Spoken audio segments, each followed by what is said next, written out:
Good morning बच्चों। आज हम हिंदी में रंगोली किताब में रविंद्रनाथ ठाकुर जी द्वारा लिखा गया पाठ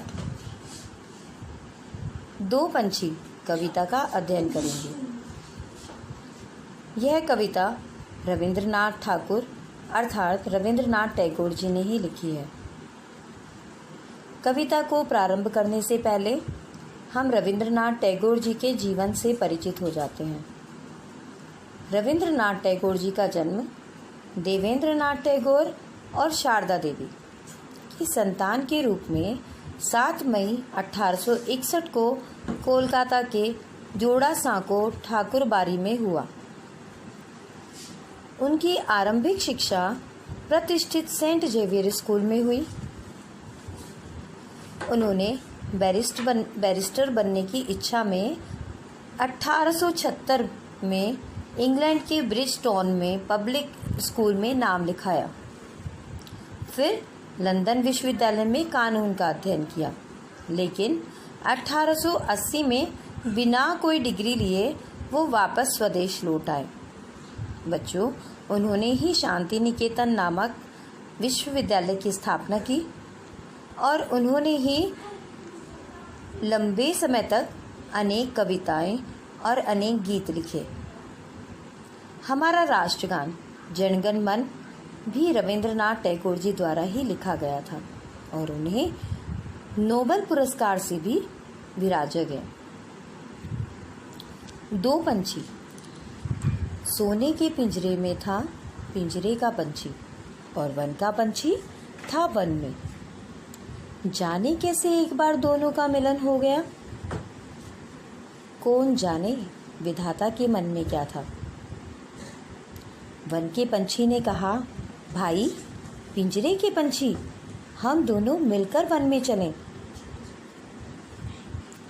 पिंजरे का पंछी बोला, भाई बन पाखी, आओ हम आराम से पिंजरे में रहें। वन के पंछी ने कहा, नहीं, मैं अपने आप को बांधने नहीं दूंगा। पिंजरे के पंछी ने पूछा, मगर मैं बाहर निकलूं कैसे। बाहर बैठा बैठा वन का पंछी वन के तमाम गीत गा रहा है और पिंजरे का पंछी अपनी रटी रटाई बातें दोहरा रहा है। एक की भाषा का दूसरे की भाषा से मेल नहीं। वन का पंछी कहता है, भाई पिंजरे के पंछी, तनिक वन का गान तो गाओ। पिंजरे का पंछी कहता है, तुम पिंजरे का संगीत सीख लो। वन का पंछी कहता है, ना, मैं सिखाए पढ़ाए गीत नहीं गाना चाहता।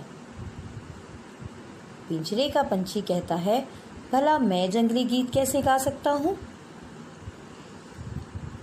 वन का पंछी कहता है, आकाश गहरा नीला है, इसमें कहीं कोई बाधा नहीं है।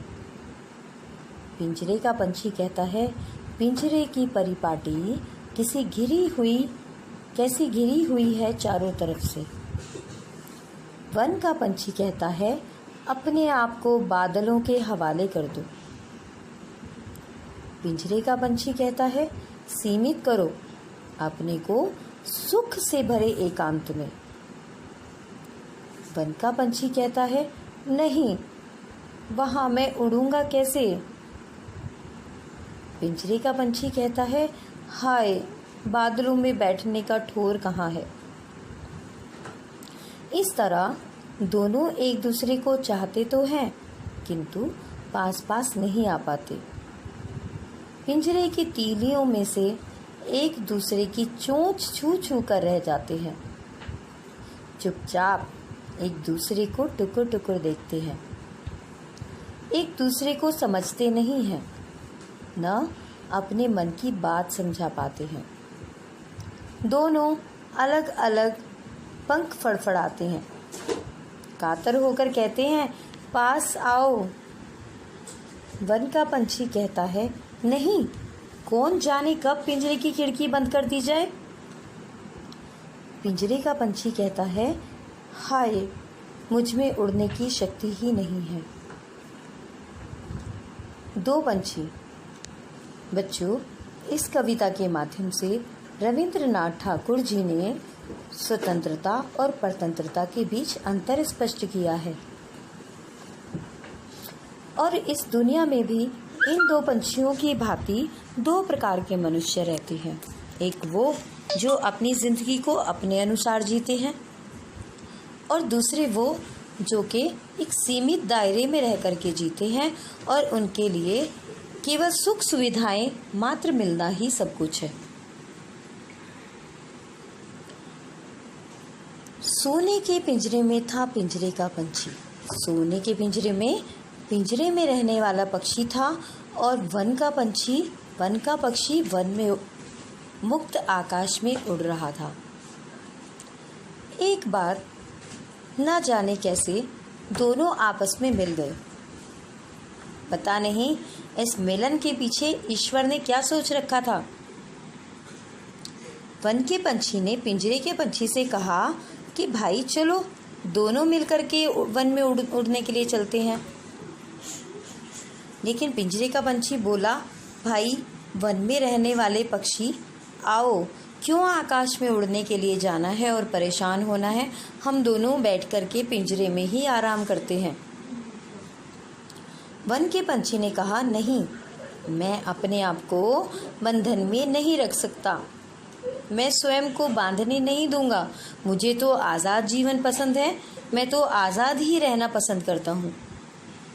पिंजरे के पंछी ने पूछा, मगर मैं तो पिंजरे में हूँ, मैं बाहर कैसे निकलूं? बाहर बैठा बैठा वन का पंछी सारे जंगली गीत गा रहा था, और पिंजरे का पंछी अपनी रटी रटाई अर्थात उसके स्वामी द्वारा सिखाई हुई बातें ही बोल पा रहा था। एक पक्षी की भाषा दूसरे पक्षी की भाषा से बिल्कुल अलग थी। जहाँ वन का पंछी आज़ादी की बातें करता था, वहीं पिंजरे का पंछी सोने के पिंजरे में रह करके सीमित सुख को ही अंतिम अनुभूति समझ चुका था। वन का पंछी कहता है, भाई पिंजरे के पंछी, तनिक वन का गाना तो सुनाओ। तो पिंजरे का पंछी उसको कहता है, तुम पिंजरे का संगीत सीख लो ना। वन का पंछी कहता है, ना, मैं तो अपने गीत गाता हूँ, मैं किसी के सिखाए पढ़ाए गीत नहीं गाता। पिंजरे का पंछी कहता है, तो भला मैं जंगली गीत कैसे गा सकता हूँ? वन का पंछी पिंजरे के पंछी को समझाता है कि आकाश का रंग गहरा नीला है और उसमें कहीं कोई भी रुकावट नहीं है, हम जहाँ तक चाहें वहाँ तक हम उड़ सकते हैं। पिंजरे का पंछी कहता है, लेकिन पिंजरे की परिपाटी को तो देखो, पिंजरे की बनावट को तो देखो, कैसे पिंजरा चारों तरफ से घिरा हुआ है। वन का पंछी कहता है कि असली आनंद तो मुक्त आकाश में उड़ने का है, खुले आकाश में उड़ने का है। क्यों ना हम अपने आप को बादलों के हवाले कर दें, हम बादलों में उड़ने के लिए चलें। पिंजरे का पंछी कहता है, नहीं, स्वयं को सीमित करो और इस पिंजरे के अंदर ही संपूर्ण सुख है। यहाँ पर अकेलेपन में मुझे बहुत सुख मिलता है। वन का पंछी कहता है, पिंजरे के अंदर मैं कैसे उड़ूंगा, पिंजरे में तो एक सीमित क्षेत्र है और मुझे तो खुले आकाश में उड़ने की आदत है। हाय, बादलों में बैठने की जगह कहाँ है? पिंजरे का पंछी कहता है कि बादलों में तो बैठने के लिए स्थान ही नहीं है, मैं थक जाऊंगा तो कहाँ पर बैठूंगा। इस तरह दोनों एक दूसरे को चाहते तो हैं, पसंद तो करते हैं, लेकिन दोनों में से कोई भी एक दूसरे के पास नहीं आ पाता और दूर दूर से पिंजरे की तीलियों में से एक दूसरे की चोंच को छू छू कर रह जाते हैं और एक दूसरे को टुकुर टुकुर अर्थात ध्यान लगा कर देखते हैं। एक दूसरे को समझते नहीं हैं, न ही अपने मन की बात समझा पाते हैं। दोनों अपने अपने पंख फड़फड़ाते हैं और व्याकुल होकर कहते हैं, पास आओ। वन का पंछी कहता है, नहीं, मैं पास नहीं आ सकता। पता नहीं कौन खिड़की बंद कर दे पिंजरे की, मैं तो अंदर ही रह जाऊंगा।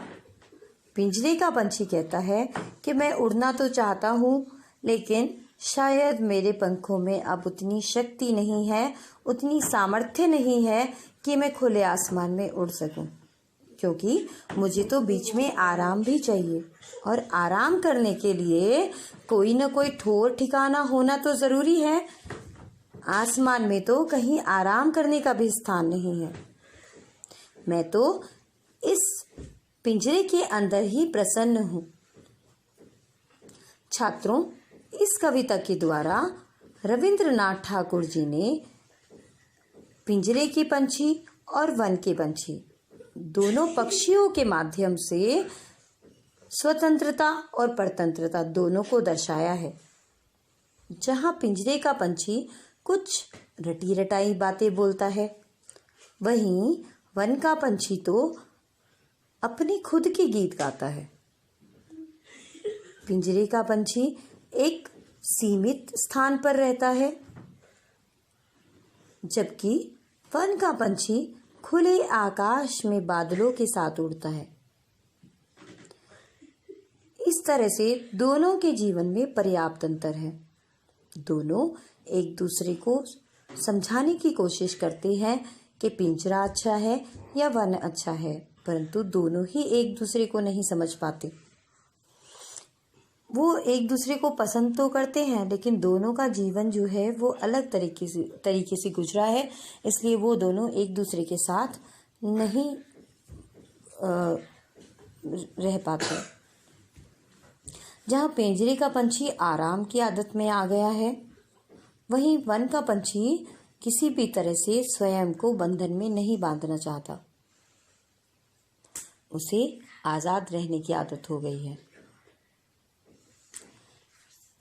पिंजरे का पंछी केवल उसके मालिक द्वारा सिखाई हुई बातें ही बोल पाता है, लेकिन वन का पंछी अनेक स्थानों का भ्रमण करता है, अनेक वस्तुओं को, अनेक प्राकृतिक सुंदरता को अपनी आँखों से देखता है और वो अपने गीत स्वयं बनाता है।